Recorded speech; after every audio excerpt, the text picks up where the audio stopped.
Cette activité de la célébration de la Journée mondiale du développement des compétences des jeunes a regroupé plusieurs associations des jeunes.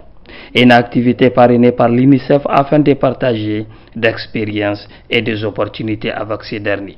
Dans son allocution, la responsable du secteur éducation par intérim de l'UNICEF, cette dernière a mis accent sur le rôle des preneurs de décision. Journée mondiale des compétences des jeunes, une thématique qui nous tient tous à cœur. Les nations ayant dompté le monde sont celles qui ont compris, accepté et accordé la place qu'il fallait à la jeunesse, à l'éducation, puis elles ont renforcé la sécurité, redressé l'agriculture, la santé et l'économie.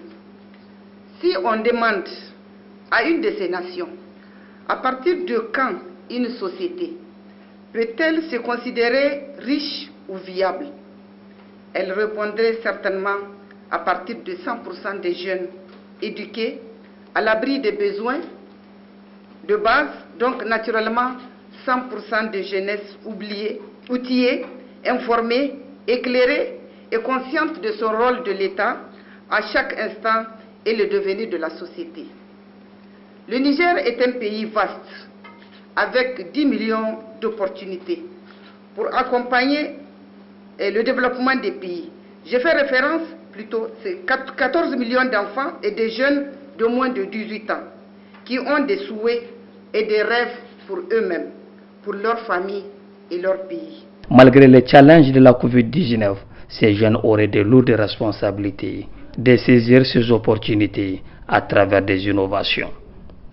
Cependant, plus de 50% des jeunes en âge scolaire n'ont pas la chance d'aller à l'école et d'acquérir les compétences nécessaires pour saisir les opportunités de changer leur vie et le futur de leur pays. Nous avons tous eu écho des chiffres et des conclusions du rapport de l'étude sur les enfants et les adolescents en dehors de l'école menée en 2018, où 53% des enfants âgés de 7 à 18 ans sont en dehors du système scolaire. Nous avons du potentiel. Nous avons tous écho des chiffres et des conclusions du rapport de l'étude, les adolescents en dehors de l'école. La situation est inquiétante, surtout eu égard de la croissance démographique qui constitue une entrave substantielle à la progression des taux de scolarité et nous ne devons pas rester les bras croisés. Cette journée internationale célébrée par l'UNICEF est une occasion pour les jeunes de faire un examen de conscience relatif aux différents défis du moment.